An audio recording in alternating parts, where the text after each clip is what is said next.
कि जहाँ जहाँ भी बीजेपी के लोग जा रहे हैं हिंदुत्व की बात करते हैं तो कह रहे हैं हिंदुत्व तो बाद में रहा, पहले बताइए कि रोजगार कहाँ है। तो वो जवाब नहीं दे पा रहे हैं, उन्होंने कोई काम ही नहीं किया है। और जो दूसरे लोगों ने काम किए हैं, जैसे 2007 से लेकर 2012 तक बहन कुमारी मायावती ने काम किए थे, तो उनके कामों को गिनाने का काम कर रहे हैं। लेकिन जो मौजूदा सरकार है, बीजेपी की सरकार है, उसको हिंदू मुसलमान का जो मुद्दा है वो शूट करता है। जब से 2014 से मोदी जी सरकार में आए हैं और 2017 से योगी जी आए हैं उत्तर प्रदेश के अंदर, तो वो सिर्फ उनको हिंदू मुसलमान दिखाई देता है, मंदिर मस्जिद दिखाई दे जाता है, तीन तलाक दिखाई देता है, 370 दिखाई देता है, कब्रिस्तान और शमशान दिखाई देता है, गाय गोबर दिखाई देता है, उनको रोजगार दिखाई नहीं देता।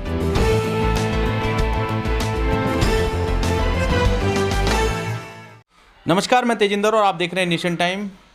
मैं इस वक्त गौतम बुद्ध नगर में मौजूद हूँ। मेरे साथ एडवोकेट सुजीत सम्राट हैं, बीएसपी नेता हैं और तमाम राजनीतिक सामाजिक मुद्दों पर आगे आकर बात करते हैं।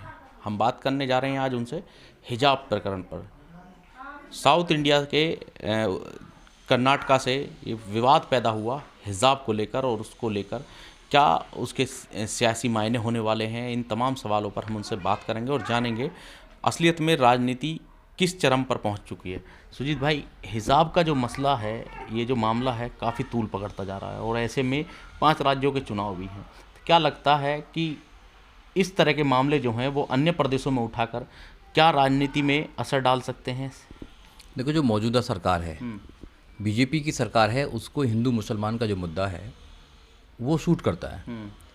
आपने देखा होगा कि जब से 2014 से मोदी जी सरकार में आए हैं और 2017 से योगी जी आए हैं उत्तर प्रदेश के अंदर, तो वो सिर्फ उनको हिंदू मुसलमान दिखाई देता है, मंदिर मस्जिद दिखाई दे जाता है, तीन तलाक दिखाई देता है, 370 दिखाई देता है, कब्रिस्तान और शमशान दिखाई देता है, गाय गोबर दिखाई देता है, उनको रोज़गार दिखाई नहीं देता, उनको एजुकेशन दिखाई नहीं देता, उनको कोविड में जो लोग मरे हैं बिना ऑक्सीजन के वो दिखाई नहीं देता, और भी जो समाज में मुद्दे हैं, देश में मुद्दे, वो दिखाई नहीं देते हैं। तो इसलिए जो हिजाब का मुद्दा है वो बीजेपी उसको आगे बढ़ाना चाहती है, उसको उत्तर प्रदेश के चुनावों में एक मुद्दा बनाकर वोटर को पोलराइजेशन करना चाहती है, जो सरासर गलत है। फंडामेंटल राइट से अगर कोई हिजाब पहनना चाहता है तो वो पहनेगा, क्योंकि जब आर्टिकल 25 ये कहता है कि फ्रीडम ऑफ रिलीजन की बात करता है, तो उसकी जो प्रैक्टिस है रिलीजन में, तो वो आप कर सकते हैं। तो आप कैसे बंद कर सकते हैं, कैसे आप उस पर बैन लगा सकते हैं? हाई कोर्ट ने भी कहा, कर्नाटका हाई कोर्ट ने कहा है कि जो इंस्टीट्यूशंस हैं, गवर्नमेंट्स हैं, can not wallet the fundamental rights. Violation नहीं कर सकता फंडामेंटल राइट्स का। आप वॉल्यूशन करेंगे फंडामेंटल राइट्स का तो फिर जो संविधान इतना अच्छा बना हुआ है, फिर जो लोग हैं उसके जो अधिकार लोगों पे पास हैं, तो वो फिर वॉल्यूशन होगा उनका। तो इसलिए सरासर गलत है किसी भी चीज़ को मुद्दा बनाना। मुद्दा तो एजुकेशन का होना चाहिए, मुद्दा होना चाहिए कि 20 करोड़ लोग रात को भूखे क्यों सोते हैं, तो इसका तो कोई मुद्दा नहीं है। इस देश में जो मोदी जी कहते थे कि भाई मैं इसे कैशलेस सोसाइटी बनाऊंगा, तो कैशलेस सोसाइटी नहीं बनाई ना, कास्टलेस सोसाइटी बनाइए। मुद्दा ये होना चाहिए। मुद्दा होना चाहिए कि रोज़गार, जो मोदी जी ने कहा था कि 2 करोड़ रोज़गार दूंगा, तो रोज़गार नहीं दिए, वो मुद्दा होना चाहिए। तो विकास का मुद्दा होना चाहिए। ये भटकाना चाहते लोगों को, मगर उत्तर प्रदेश के लोग और पूरे देश के लोग समझदार हैं कि अब वो मुद्दा नहीं बनने देंगे। इन्होंने सीएए के मुद्दे पर बहुत ज़्यादा, आपने देखा होगा कितना ज़्यादा इन्होंने हिंदू मुसलमान करने का काम किया। इवन यहाँ तक कि जब कोविड शुरू में आया था तो इन्होंने मुसलमानों पर थोप दिया था कि सिर्फ मुसलमानों की वजह से कोविड हो रहा है। वो तो धन्य है कि भाई साइंटिस्ट बैठे हुए हैं, तो पता है कि पूरे दुनिया के अंदर ये एक वैश्विक महामारी थी, एक पैंडेमिक थी, इस वजह से ये उस मुद्दे को नहीं बना पाए। और फिर मीडिया, जो मेन स्ट्रीम मीडिया वो लगी हुई है, बैठी हुई है अपने स्टूडियो में, वो सिर्फ उनको मुद्दा चाहिए, उनको हिंदू मुसलमानों को मुद्दा चाहिए। 2 मुसलमान बैठा लेते हैं, 2 हिंदू बैठा लेते हैं और वहीं मुर्गों की लड़ाई कराते रहते हैं। तो देश के नौजवान समझ चुके हैं, बोर हो चुके हैं इन मुद्दों से, हिंदू मुसलमान के मुद्दे से बोर हो चुके हैं। ना हिंदू कहीं जा रहा, ना मुसलमान कहीं जा रहा। यहाँ पर जो देश है वो पीछे जा रहा है। तो आपको समझना पड़ेगा कि जो सरकार हिजाब के जो मुद्दों को लेकर आ रही है वो ज़्यादा चलने वाला नहीं है। सुप्रीम कोर्ट उसमें संज्ञान लेने वाला है, सुप्रीम कोर्ट उसमें सही उसमें जजमेंट देगा। तो क्या हिजाब का जो प्रकरण है, क्योंकि सांप्रदायिक से जोड़ने की लगातार कोशिश की जा रही है, फिर वहाँ पर एक धर्म के जो वहाँ पर एक भगवा झंडा भी लगाया गया है, स्कूल के परिसर में जो तिरंगा लगा हुआ था वहाँ पर, तो ये तमाम वो प्रकरण जिस तरह से पूरे सांप्रदायिक रंग देने की कोशिश की जा रही है, क्या कहेंगे कि अपना दक्षिण भारत है उसमें तमाम ऐसे मामले जगह जगह से निकल कर आते हैं, चाहे चेन्नई हो, चाहे केरल हो, तो ये जो प्रकरण हो रहे हैं इनका अपने भारत पर, इधर जहाँ पर चुनाव है यहाँ पर कितना असर देखने देखो को मिलेगा? 5 राज्यों में चुनाव है, वहाँ कोई असर नहीं होने वाला।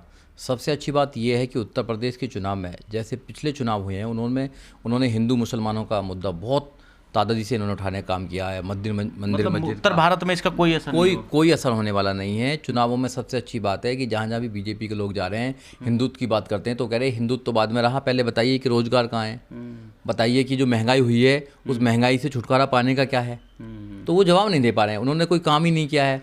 और जो दूसरे लोगों ने काम किए हैं, जैसे 2007 से लेकर 2012 तक बहन कुमारी मायावती ने काम किए थे, तो उनके कामों को गिनाने का काम कर रहे हैं। सबसे पहले बहन कुमारी मायावती ने ही ये जो हाईवे बनाने का काम किया था, उनकी सरकार में हाईवे बनने का काम किया था, तो श्रेय ये ले रहे हैं। अगर जेवर का आप एयरपोर्ट की बात करें तो बहन कुमारी मायावती के ही शासन में जेवर एयरपोर्ट का वहाँ पर सारा कुछ हुआ था। मगर ये कौन ले रहे हैं? ये आपका जो बीजेपी गवर्नमेंट है ये उसका श्रेय लेना चाहती है। तो ये श्रेय लेने वाली गवर्नमेंट है, ये नाम बदलने वाली गवर्नमेंट है दोनों। तो यहाँ पर कोई असर पड़ने वाला नहीं है। जो देश में संविधान है, लोग संविधान के अकॉर्डिंग जिएंगे। अब खाना कौन क्या खाएगा तुम बताओगे क्या? कपड़ा कौन क्या पहनेगा तुम बताओगे क्या? है कहाँ कैसे रहना है, जब फंडामेंटल राइट्स है कौन क्या बोलेगा तुम बताओगे? रेस्ट्रिक्शन है वो सब पता है कि क्या क्या रेस्ट्रिक्शंस हैं कानून के अंदर हमको बोलने के लिए, खाने के लिए, पहनने के लिए, आप नहीं बताओगे। तो आप नए नए मुद्दे लेके आते हो। जब तो सबसे सुजीत भाई, जो अगर हम स्कूल या कॉलेजेस में जाते हैं तो क्या वहाँ पर हिजाब पहनकर जाने की छूट है धार्मिक रीजंस को देखते हुए? देखिए, आपको समझना पड़ेगा। जैसे हमारे सरदार भाई हैं, वो पगड़ी बांध कर जाते हैं, वो तो सेना में भी जाते हैं, वो पुलिस में भी जाते हैं, वो जज भी बनते हैं, वकील भी बनते हैं, सब बनते हैं, तो उनको भी तो आज़ादी है। तो वैसे ही तो धार्मिक प्रैक्टिसेस हैं, जो ट्रेडिशंस हैं, वो संविधान में फंडामेंटल राइट्स है उनका, आप कर सकते हैं, उनको नहीं रोक सकते हैं। इनको तो मुद्दा चाहिए, बीजेपी आरएसएस को मुद्दा चाहिए, सिर्फ इनको मुसलमान दिखाई देता है रात को।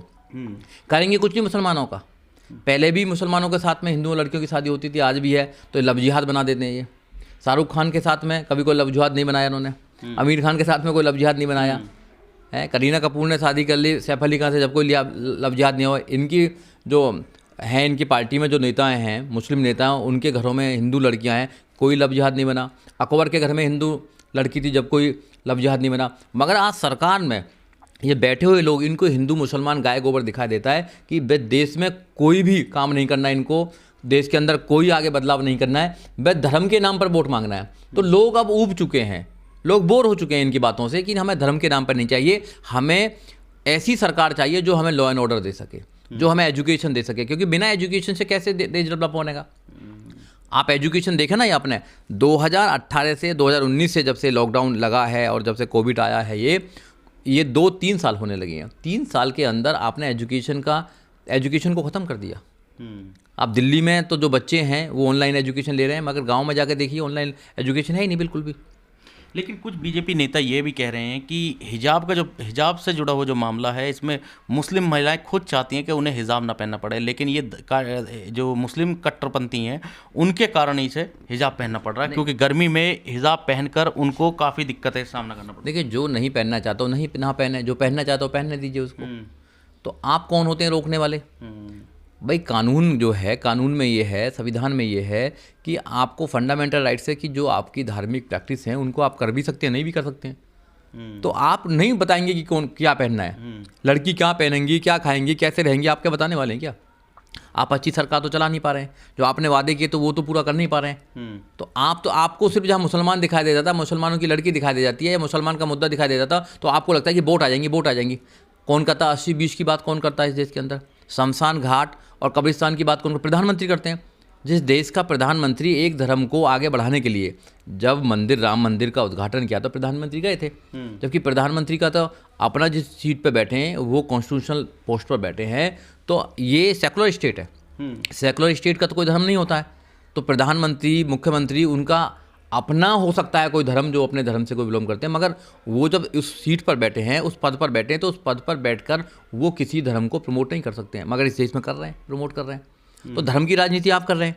तो आप धर्म की राजनीति देखते हैं, धर्म के चश्मे से लगाकर देखते हैं हर चीज़ को। आपको तो विकास भी धर्म के चश्मे से करना है, जो नहीं होना चाहिए। एक डेवलप कंट्री बनानी है, देश को सोने की चिड़िया बनाना है, तो आपको धर्म से बाहर निकलना पड़ेगा, आपको रियल मुद्दों पर काम करना पड़ेगा। 20 करोड़ लोग रात को भूखे सोते हैं, ये मेरा डाटा नहीं है, ये डाटा है हंगर इंडेक्स का।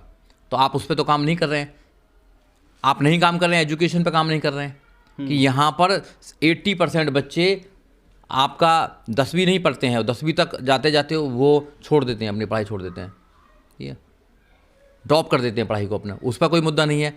एजुकेशन लेने के बाद में जो बच्चे एजुकेशन ले रहे हैं उनके पास में रोजगार नहीं है, आप उस पर कोई बात नहीं करना चाहते। आप लॉ एंड ऑर्डर पर बात नहीं करना चाहते। इस देश के अंदर हर 2 सेकंड में, हर 1 मिनट में एक लड़की का बलात्कार होता है, आप बात नहीं करना चाहते हैं। दलितों के अत्याचार की बात करते हैं। मोदी जी कहते हैं कि दलितों को मारो, मारना तो मुझे मारो, मगर यहाँ रात दिन दलितों को शोषण किया जा रहा है। दलितों पर उनकी बारात नहीं निकलने दी जाती है। कोई मूंछ रखाता है तो कत्ल हो जाता है, मोटरसाइकिल पर चलता है तो कत्ल हो जाता है। मोदी जी कुछ नहीं बोलते हैं। और इनकी सरकार में 2018 में 20 मार्च 2018 को सुप्रीम कोर्ट के माध्यम से SC/ST एक्ट को डाइल्यूट कर दिया जाता है। और 2 अप्रैल को जब लाखों की संख्या में नौजवान निकलते हैं तो इनकी पुलिस गोली चलाने का काम करती है। तो इस देश में सब कुछ ठीक नहीं चल रहा है। अगर सब कुछ ठीक चलाना है तो आपको सरकार को बदलना पड़ेगा। एक ऐसी सरकार को लेकर आना पड़ेगा, उन लोगों को सत्ता में लेकर आना पड़ेगा जो लोगों के विषय में सोचते हो, जो धर्म के नाम पर नहीं सोचते हो, जो कलर के हिसाब से नहीं बात करते हो। जो मोदी जी कहते हैं कि मैं तो कपड़ा देख के बता लेता हूँ कि कौन क्या है। तो जब देश का प्रधानमंत्री, देश के अच्छे अच्छे जो राज्य हैं उनके मुख्यमंत्री जब ऐसे ही स्टेटमेंट देंगे तो क्या यहाँ भाईचारा बनेगा या दुश्मनी बन रही है?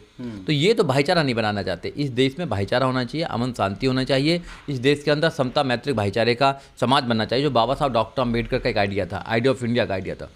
बाबा साहब डॉक्टर अम्बेडकर इस देश के अंदर समता, मैत्रिक, भाईचारे से इस देश को चलाना चाहते थे। इस देश के अंदर उस देश को सोने की चिड़िया बनाना चाहते थे। मगर इन लोगों ने जो हमारे आइडियाज़ हैं, जो हमारे वो हैं महापुरुष हैं, उनके आइडिया का कत्ल करके एक धर्म के नाम पर राजनीति चलाने का काम किया है, जो सरासर गलत है। अगर आप इसी धर्म के नाम पर राजनीति चलाते रहेंगे तो आने वाले बच्चे एक दूसरे से नफरत करने लगेंगे।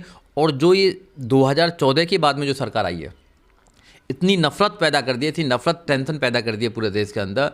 इतना इन्होंने ऐसा माहौल बना दिया है कि आज एक दूसरे से नफरत कर रहे हैं लोग। जब ये सही नहीं है देश के लिए, क्योंकि देश की तरक्की में तो मुसलमानों को भी इतना ही सही हो गया, उनका भी उनका वो है रेस्पॉन्सिबिलिटी है। ऐसे हिंदुओं की, सिख की, ईसाई की, बौद्ध की, जितने भी हैं।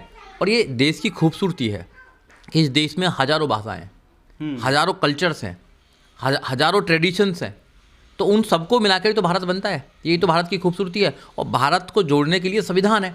संविधान के अंदर सब लोगों के जो अधिकार हैं वो प्रोटेक्ट है, उनमें संविधान के अंदर हैं। तो संविधान से देश चलेगा या इनके द्वारा देश चलेगा? बताइए। ये गाय गोबर की बात करते हैं, गाय गोबर से देश आगे बढ़ेगा क्या? नहीं। या विज्ञान से आगे बढ़ेगा देश, या तर्क से आगे बढ़ेगा देश, या एजुकेशन से देश आगे बढ़ेगा? तो सोचना पड़ेगा। मैं आपके चैनल के माध्यम से लोगों को कहना चाहता हूँ, देश के नौजवानों को कहना चाहता हूँ कि इनकी इस बात में आने की जरूरत नहीं है। आप धर्म की बात पर काम नहीं करें। धर्म के नाम पर ये आपको बहकाएंगे, आपको वोट मारने का काम करेंगे कि हिंदू खतरे में है, मुसलमान खतरे में है। न हिंदू खतरे में है, ना मुसलमान खतरे में है। अगर कोई यहाँ खतरे में है तो इंसानियत खतरे में, संविधान खतरे में है। संविधान खतरे में। जाहिर तौर पर चुनावी मौसम में हिजाब का ये प्रकरण प्रभावी हो चला है और ऐसे में सांप्रदायिकता का एक रंग देने की जो लगातार कोशिश की जा रही है और धर्म के नाम पर जो राजनीति करने की कोशिश की जा रही है, उससे तमाम लोगों को सावधान रहने की ज़रूरत है। गौतम बुद्ध नगर से तेजिंदर सिंह, नेशन टाइम। इस वीडियो में कही गई सभी बातें वक्ता की अपनी राय है, जिसकी पुष्टि हम या हमारा चैनल नेशन टाइम नहीं करता।